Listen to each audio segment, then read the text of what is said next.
Hadirin dan pemirsa, kita kembali lagi dalam debat publik putaran kedua pasangan calon bupati dan calon wakil bupati Kabupaten Mamberamo Raya. Kita beraplos lagi kembali kepada debat putaran kedua kita pada saat hari ini.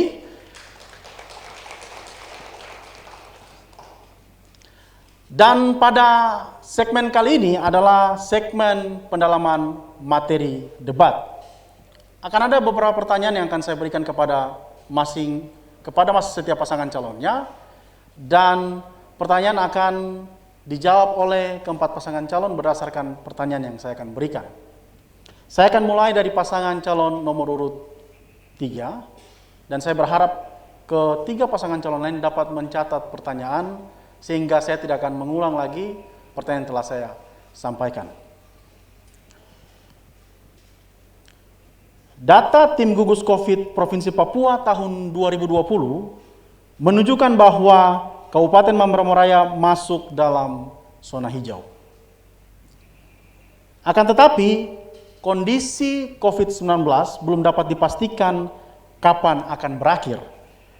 Sehingga mungkin dapat dipastikan juga jumlah kasus positif COVID-19 di wilayah Mamberamo Raya akan bertambah dan meningkat.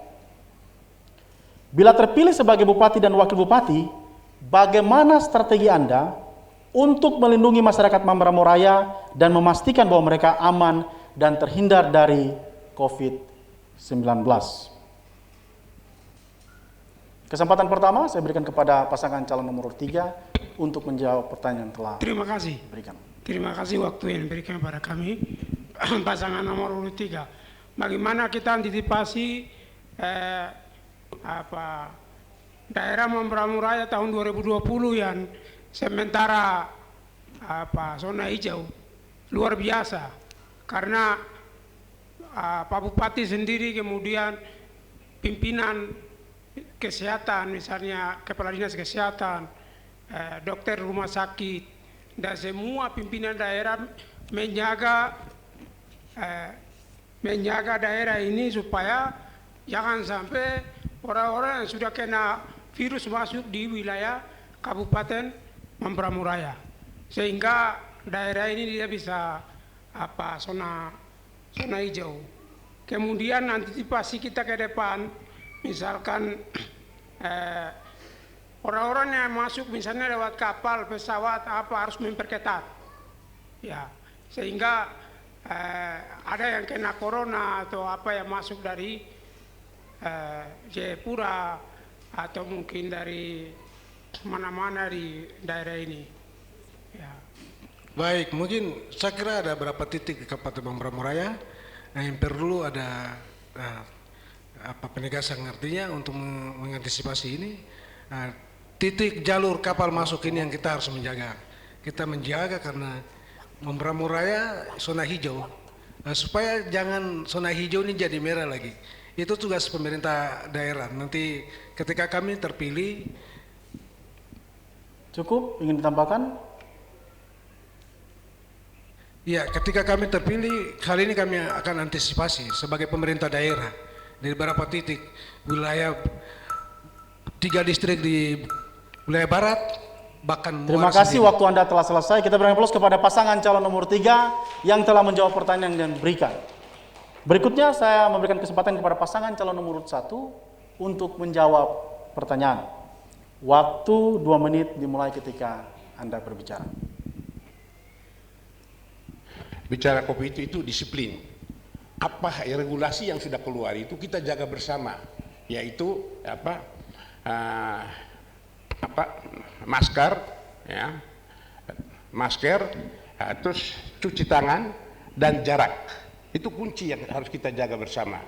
Dan regulasi apapun yang sudah keluar, ya kita jaga bersama. Contoh kita Mamberamo Raya, itu. Saya sebagai bupati jaga di pelabuhan.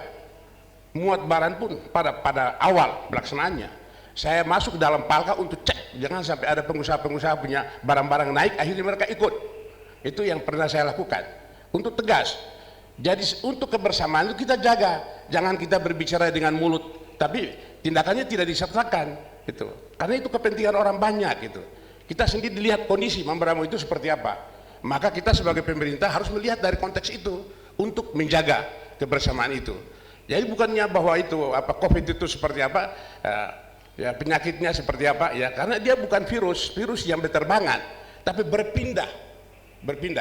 Jadi seketika Anda punya tangan berpegang di meja mana, terus sampai di meja berpegang pada orang tua kita, ya kita yang membunuh orang tua kita, itu dasar dari COVID. Sehingga kita jaga benar-benar itu peredarannya COVID itu seperti itu.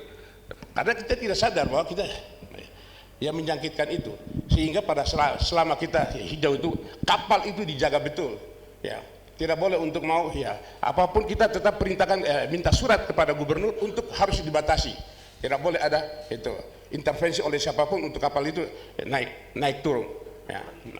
Apalagi pilkada sekarang itu kita bicara regulasi ini, benarkah kita punya moral ini semua sama?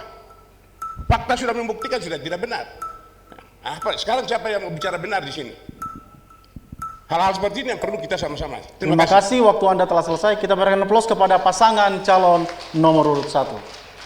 Berikutnya saya mempersilakan kepada pasangan calon nomor urut 4 untuk menjawab pertanyaan yang telah diberikan. Terima kasih.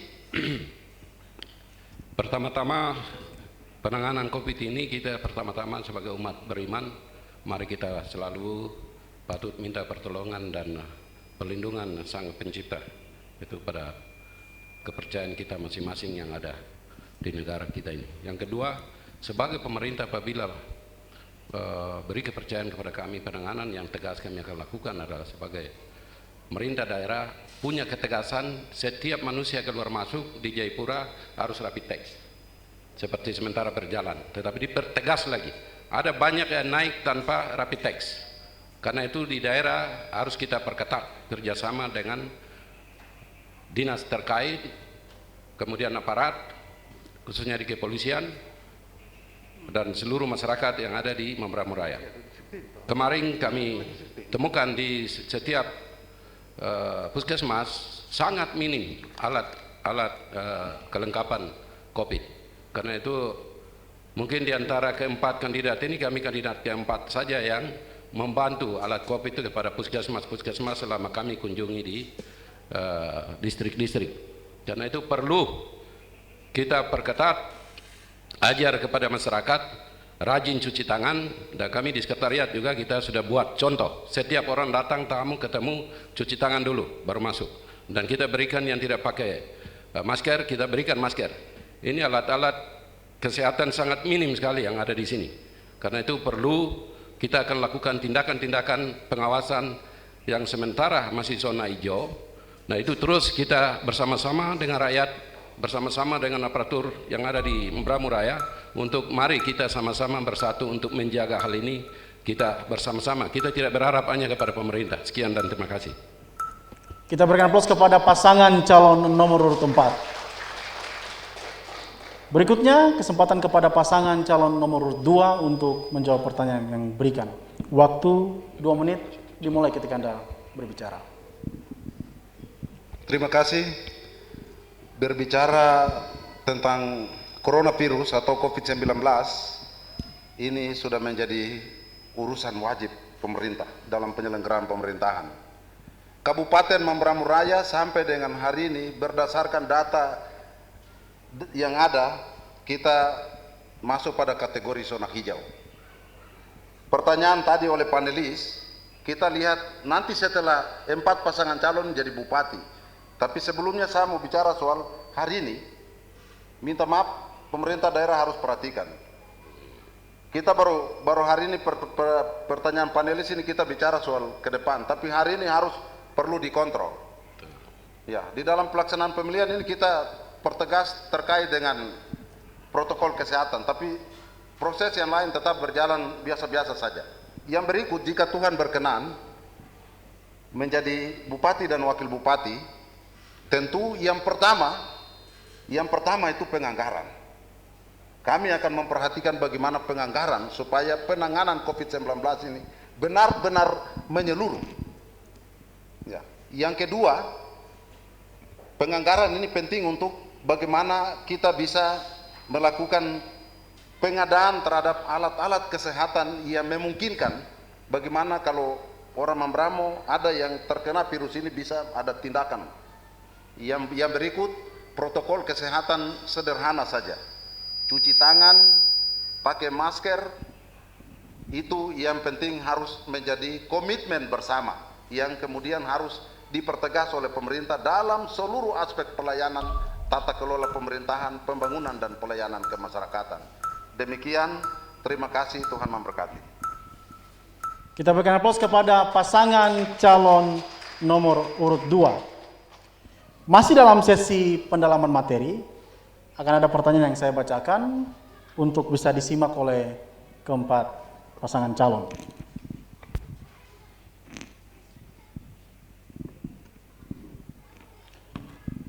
Sinergitas pembangunan nasional hanya akan terwujud bila ada kaitan antara RPJM nasional dan RPJM provinsi dan RPJMD Mamberamo-Raya. Kondisi yang terjadi, tidak ada benang merah antara perencanaan pembangunan pusat daerah karena kebijakan kepala daerah yang cenderung berubah-ubah dan bukan didasarkan pada RPJMD dan data.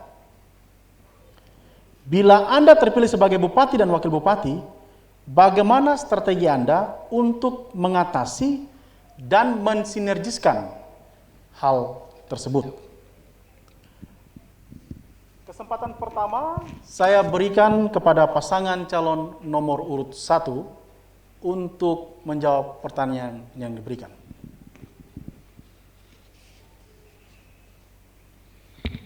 Terima kasih.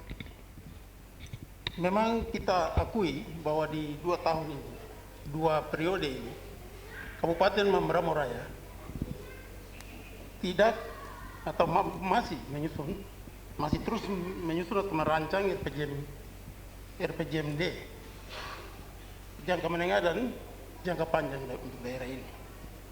Hal yang saya lihat kurang di sini adalah kita tidak visi misi yang sedang kita sampaikan di setiap periodisasi kepemimpinan daerah ini. Kita tidak bikin rencana strategi pembangunan daerah. Itu sebabnya kita belum bisa membayangkan ke depan tentang RPJMD itu. Tetapi secara bertahap, Bapeda harus dipaksakan untuk berpikir ke sana.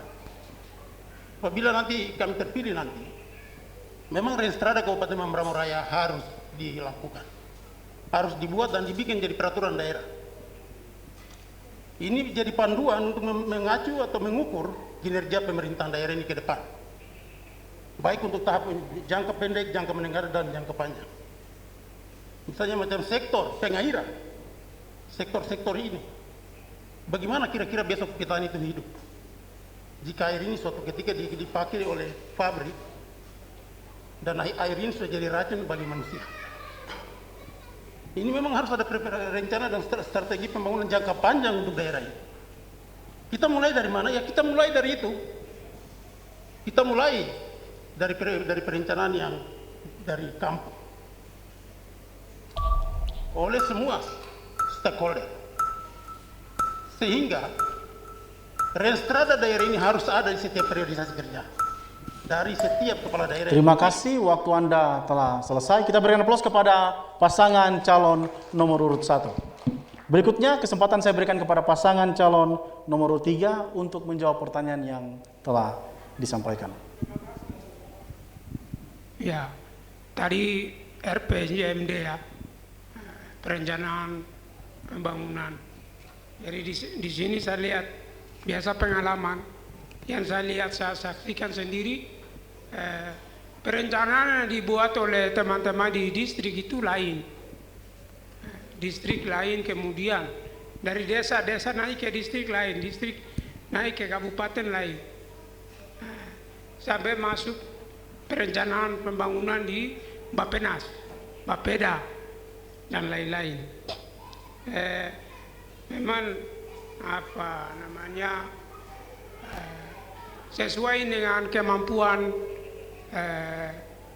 pemimpin-pemimpin yang kita percayakan di dalam di Bapeda, kemudian dalam badan perencanaan, kemudian orang-orang yang arsitek, ya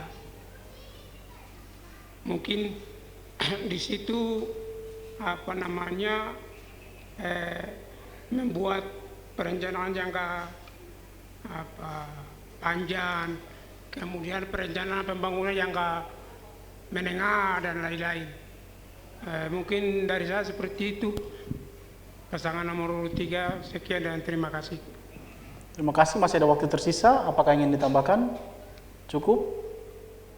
Ya, kita berikan aplaus kepada pasangan calon nomor urut 3. Berikutnya saya berikan kesempatan kepada pasangan calon nomor urut 2 untuk menjawab pertanyaan yang telah disampaikan. Baik, terima kasih. Terkait dengan sinergitas program nasional, provinsi, dan kabupaten, memang yang kami lihat ini memang di dalam mengacu kepada visi misi Bupati tentang program jangka panjang menengah daerah. Tetapi ini kalau kita lihat program ini sudah berlaku secara nasional. Namun yang menjadi perhatian ya ini tergantung dari kebutuhan daerah itu. Sehingga perencanaan sebenarnya yang benar itu perencanaan yang benar-benar berdasarkan kebutuhan, bukan karena kepentingan. Sehingga ini seringkali terjadi banyak usulan-usulan dari musrembang tingkat kampung yang masyarakat usulkan, begitu sampai di distrik, bahkan sampai di kabupaten terjadi perubahan. Saya pengalaman pernah dapat koreksi dari masyarakat seketika. Jadi kepala distrik, masyarakat bilang kami tidak pernah usul program ini. Kenapa begitu RKP rencana kerja pemerintah kampung ini setelah ditetapkan ada program-program siluman yang masuk. Nah ini sangat merugikan rakyat. Sementara rakyat minta yang lain dikasih yang lain. Nah itu sebabnya di dalam perencanaan pembangunan ini selalu memperhatikan yaitu bukan karena kepentingan, tapi benar-benar karena kebutuhan rakyat yang minta, yang dia usulkan melalui musrembang kampung, itu yang diakomodir. Sehingga jangan sampai begitu diusulkan lain, turun lain, itu yang tidak sesuai dengan keinginan rakyat. Jadi kita berharap berdasarkan pengalaman ini, di dalam melaksanakan program baik nasional, provinsi, dan secara khusus di kabupaten, kita harus mengacu kepada ini, kebutuhan, bukan karena kepentingan. Sehingga program-program yang diusulkan rakyat itu benar-benar sesuai dengan kebutuhannya, bukan karena kepentingan yang lain-lain. Saya kira itu mungkin penjelasan. Terima kasih. Kita berikan aplaus kepada pasangan calon nomor urut 2. Kesempatan berikutnya saya berikan kepada pasangan calon nomor urut 4 untuk menjawab pertanyaan yang telah disampaikan. Waktu 2 menit dimulai ketika Anda berbicara. Bertolak dari sinergitas pembangunan antara daerah dengan pusat, maka pada intinya bagaimana membangun manusia Pancasila menjadi manusia Mamberamo-Raya menjadi manusia Indonesia, atau manusia Indonesia menjadi manusia Pancasilais. Sehingga dalam produk perlu di suatu daerah harus punya produk-produk yang terkait dengan kepentingan-kepentingan daerah itu. Karena regulasi yang sedang dilakukan atau dikeluarkan oleh pemerintah pusat, baik itu peraturan maupun undang-undang, itu adalah bagian dari landasan. Tetapi produk-produk daerah harus dilahirkan oleh legislatif dan eksekutif sesuai dengan kondisi daerah. Sehingga dalam rangka mengambil kebijakan, program-program apa yang harus diprioritaskan untuk membangun daerah itu. Manusia di daerah, manusia orang-orang di suatu daerah, daerah A dengan daerah B punya karakteristik perilaku berbeda. Sehingga bagian ini perlu diperhatikan oleh setiap pemimpin yang ada. Untuk itu, saya sarankan sekali lagi, perlu adanya Mamberamo di dalam angka, karena Mamberamo di dalam angka adalah perut bumi. Itu ibu rahim. Rahimnya seorang perempuan yang mengandung anak-anak itu yang punya intelektual ketika dia di ASI yang benar. Itu sebabnya kita harus sama-sama sepakat untuk mensinergikan program pembangunan daerah dengan pusat sehingga tidak ada yang dirugikan. Terima kasih. Kita berikan aplaus kepada pasangan calon nomor urut 4.